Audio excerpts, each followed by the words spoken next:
nós sabemos o poder que temos, porque nós sabemos que mesmo numa loja física, se eu sair insatisfeita daquilo que foi a prestação do serviço naquela loja, eu poderei muito facilmente disseminar a minha insatisfação em torno daquilo que são todos os meus amigos. E o conceito de amigo hoje ganha uma dimensão incomensurável, não é? Porque há 20 anos atrás os nossos amigos eram os de proximidade, a quem telefonávamos ou com quem nos relacionávamos pessoalmente, e hoje, em média, cada um de nós tem 140 amigos naquilo que é a principal rede social, que é o Facebook.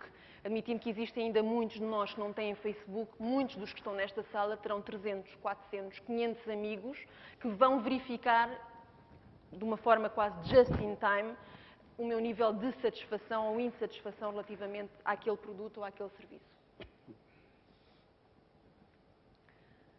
Nós hoje fazemos da internet a nossa casa, portanto a questão da comodidade ganha também uma relevância fundamental, daí, mais uma vez, um fator que adveio deste state of the art e deste enquadramento para a valorização do digital e da presença no meio digital. Este estudo deste senhor denominado Ripstein é de 2002, mas mostra aquilo que nós também queremos aqui focalizar. Portanto, numa perspectiva de angariação de clientes num contexto online, o preço é o fator mais relevante, mas no que diz respeito à retenção de clientes e numa fase subsequente a fidelização de clientes, o preço é o 10º fator mais importante desta grelha. E é o Customer Service, o serviço, que mesmo num contexto online aparece como primeiro fator fundamental para a retenção e fidelização. Bom, em termos metodológicos, nós começamos, como o meu colega Pedro Dionísio disse, por desenvolver um estudo exploratório quantitativo. Cerca de 800 respondentes efetuaram este questionário, responderam a este questionário em termos nacionais. Nós começámos por fazer um pré-teste, exatamente porque queríamos garantir a inexistência de dificuldades de linguagem, de entendimento, e potenciais dificuldades de preenchimento do questionário. Queríamos, de facto, ter uma taxa de resposta que fosse elevada e que fosse relevante e que fosse de encontro àquilo que é a abordagem dos consumidores sobre estas temáticas.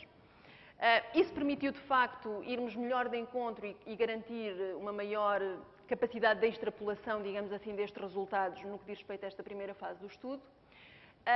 Numa segunda fase do estudo exploratório, fizemos então o estudo qualitativo em torno de focus group, porque achámos que realmente um brainstorming, uma discussão de grupo, gera conteúdos que podem ser muito mais relevantes e muito mais ricos do que aqueles que poderíamos conseguir meramente através de um estudo quantitativo.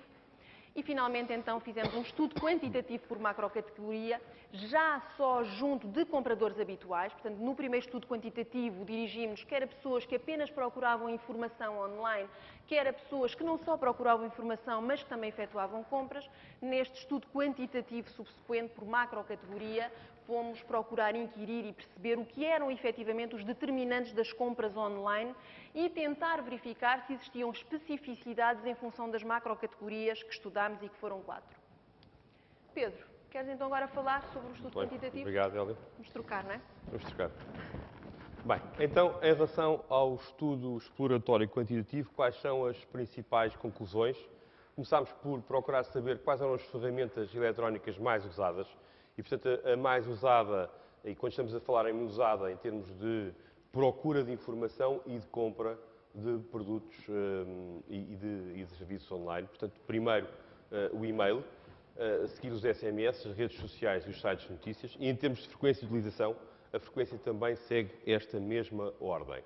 Em relação aos meios de acesso à internet, o computador é a ferramenta mais utilizada, mas aparecem aqui já os telemóveis, portanto, com a questão dos smartphones, com 15,4%, porque há pessoas que há aqui uma duplicação, porque há pessoas que simultaneamente procuram no computador em casa ou no trabalho e procuram no próprio telemóvel. Relativamente aos locais de utilização, também se passa a mesma coisa.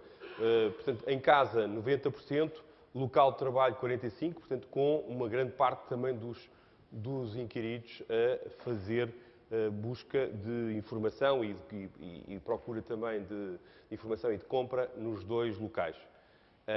Havendo também aqui outros locais, por exemplo, para estudantes, escolas e também locais públicos. Agora, relativamente às diferentes categorias estudadas, portanto, nós estudamos 18 categorias que estão aqui indicadas e juntámos essas categorias em 4 grandes macrocategorias. A macrocategoria estilo de vida familiar, a macrocategoria estilo de vida pessoal, a macrocategoria entretenimento e a tecnologia e escritório. Portanto, são 4 macrocategorias e estamos aqui a chamar a atenção para elas, porque depois, ao nível do estudo que vem mais à frente, o nosso foco foi sobre cada uma destas macrocategorias, que corresponde, de alguma forma, a um certo universo de pensar por parte do consumidor. E neste estudo inicial, a nível nacional, com entrevistas presenciais, procurámos a seguir identificar, entre outras perguntas, procurámos identificar como é que era feita a procura de informação e como é que era feita a compra em meio digital. E, portanto, nestes gráficos, inclusive no livro, vão ter 18 gráficos correspondentes a cada uma destas 18 macrocategorias. Na apresentação fizemos uma seleção de 4, uma categoria dentro de cada uma das 4 macros e, portanto, na categoria de estilo de vida familiar, escolhemos alimentação, bebidas e tabaco, enfim, talvez como sendo a mais representativa. E, portanto, todos os gráficos têm a mesma estrutura. Começámos pela procura de informação em meio digital e vimos, neste caso, que 38% dos inquiridos procura informação sobre este tipo de produtos. Portanto, é um tipo de produtos onde não é muito procurada a informação. Porquê? Porque, enfim, estamos a falar de produtos muitas vezes correntes, em que as pessoas, pura e simplesmente, vão à prateleira do supermercado, do mini-mercado, ou mesmo na mercearia tradicional e vão comprar os produtos. E, portanto, não chegam a fazer procura de informação. Portanto, mas, de qualquer forma, 38% procura informação. Destes 38%, 32% falam em meio digital. Portanto, nós, em todos estes gráficos, aquilo que fizemos foi, na parte de cima, temos os valores absolutos, face ao universo, e na parte de baixo, criámos aqui um indicador que chamamos taxa de conversão, que corresponde a ver, dentro daqueles que, por exemplo, neste caso, procuram informação, quantos é que o fazem em meio digital. Ou seja, estou a fazer esta explicação porque, se quiserem depois a seguir pelo livro, podem acompanhar. Portanto, 12% é o número em termos globais, portanto, de todos os inquiridos. Como estes 12% se aplicarem em relação aos 38%, dá uma taxa de conversão de 32%. Ou seja, dentro dos que procuram informação, 32% procuram em meio digital. E que meios digitais são estes? Basicamente são os sites, com 97%. Em termos da compra em meio digital, aquilo que fomos também ver é que dos que compram, e compram 89%, há algumas pessoas que regularmente não compram estes produtos, enfim, basicamente porque não são eles habitualmente que vão às compras e também não são eles que fumam, porque, enfim, normalmente quem fuma compra tabaco, pelo menos enfim, é a noção que nós temos relativamente a isso. Mas, portanto, 89% compra produtos, mas muito poucos compram em digital. Portanto, só 4% é que compram em digital. Dentro da compra digital, a compra mais predominante, com 47% dentro dos que compram, é a compra mensal e é feita, sobretudo, em sites nacionais. Em termos de valor médio de compras anuais, para os que compram, portanto, estamos a falar num valor bastante elevado, um valor de 1.000 euros, cerca de 1.000 euros. Portanto, estamos a falar num valor bastante elevado, mas estamos a falar dentro daqueles que compram. Só estou a chamar a atenção em relação aqui à referência para não haver... E uma referência aos últimos 12 meses. Portanto, isto estamos a falar dos últimos 12 meses. Bem, agora, em termos de estilo de vida pessoal, escolhemos aqui a área das viagens. E, portanto, nas viagens a situação é muito diferente da alimentação. Por um lado, a procura de informação é mais forte, 63%. A procura de informação em meio digital, dentro dos que procuram informação, 73%, é muito forte. Isto é, quem faz viagens procura muito informação em meio digital, sobretudo em sites.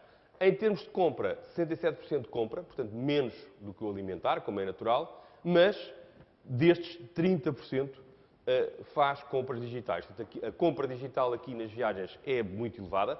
E quando estamos aqui a falar em viagens, não é só viagens de avião ao estrangeiro. Portanto, pode ser outro tipo de viagens, mesmo viagens nacionais. É possível também comprar em meio digital, seja CP, seja, por exemplo, rodoviária. A forma mais habitual de compra, em termos de periodicidade, é a trimestral. É esporádica, com 73%, e a seguir trimestral. Em termos de sites, temos tanto sites nacionais como sites internacionais e um valor médio de compras anuais de 684 euros. Relativamente aqui a outra macrocategoria, escolhemos os livros, revistas, jornais e material de e-learning. Temos aqui uma situação de compra online diferente, digamos, intermédia entre as viagens e a componente alimentar. Portanto, há, em relação ao total, 10% das pessoas que compram em digital. É uma compra menos esporádica, 59%. 59% esporádico, 20% trimestral. Portanto, as pessoas compram mais regularmente este tipo de produtos do que compram as viagens. E aqui compram bastante a nível de sites nacionais e internacionais. Já agora, só aqui uma explicação, talvez, em relação a isto. Pode parecer às vezes estranho a algumas pessoas. Muitas vezes temos a ideia que as pessoas compram, nomeadamente, livros na Amazon. Mas é verdade também, e vimos isto nos focos grupo, que quando saímos de Lisboa, há mais pessoas a comprarem em sites nacionais e também há mais pessoas a comprarem, nomeadamente, livros escolares em sites nacionais. Esta é uma tendência que tem vindo a aumentar, nomeadamente por parte aqui de um site que é o caso aqui da UCA. O valor de compras anuais, 147 euros. Finalmente, em relação à categoria de tecnologia, à macrocategoria de tecnologia, escolhemos a categoria eletrónica e telemóveis. E na eletrónica dos telemóveis temos também uma situação intermédia entre o alimentar e as viagens.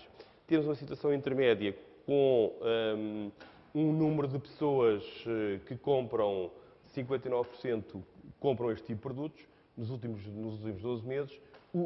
7% compram em digital, portanto 12% dos que compram. A compra aqui, naturalmente, também é mais esporádica e os sites nacionais são preferidos aos internacionais. Pedro, posso só...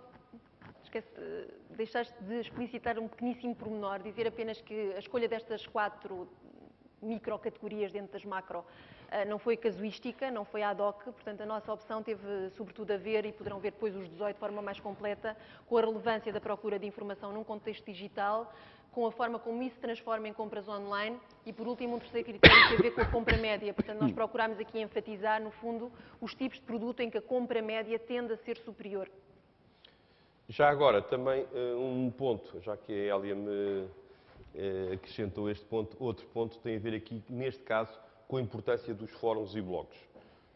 Portanto, em termos de procura de informação em meio digital, os fóruns e blogs em relação à eletrónica e telemóveis têm mais importância do que em relação a outras categorias de produtos, com 8% dentro daqueles que procuram informação. Vamos passar agora às conclusões dos estudos qualitativos. Aquilo que procurámos foi desenvolver, como vos foi explicado, focus group, portanto, reuniões de grupo com um conjunto de consumidores. Fizemos 2 focus group por cada uma das macrocategorias, um conjunto de 8 focus group. Fizemos focus group em zona mais urbana e em zona, enfim, das grandes cidades e em zona sem ser das grandes cidades.